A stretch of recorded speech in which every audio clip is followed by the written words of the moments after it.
آج کا ہمارا سوال ہے کہ دین کے اندر ایسے کون کون سے کام ہیں جن پر اجرت یعنی تنخواہ لینا جائز ہے، ان پر تنخواہ لی جا سکتی ہے۔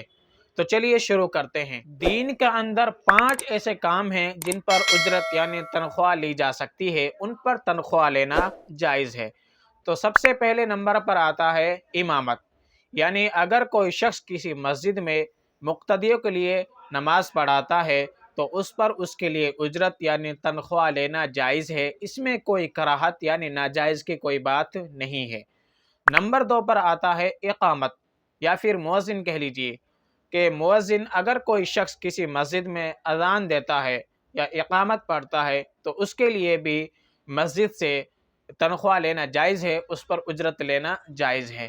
نمبر 3 پر آتا ہے تعلیم قرآن، اگر کوئی شخص کسی کو قرآن سکھلاتا ہے تو اس کے لیے بھی اجرت یعنی تنخواہ لینا جائز ہے قرآن پڑھانے کے لیے، ٹھیک ہے۔ نمبر 4 پر آتا ہے تعلیم فقہ، یعنی مسائل بتاتا ہے، اگر کوئی شخص کسی کو مسائل بتلاتا ہے یعنی یہ جائز ہے یہ ناجائز ہے، اس کو کرنا چاہیے اس کو نہیں کرنا چاہیے، تو اس کے لیے بھی اجرت یعنی تنخواہ لینا جائز ہے۔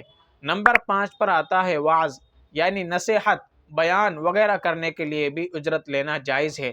یہ 5 ایسے کام ہیں دین کا اندر جن پر اجرت یعنی تنخواہ لینا جائز ہے۔ ان کا علاوہ کسی بھی دین کے کام میں تنخواہ لینا اجرت لینا جائز نہیں ہے۔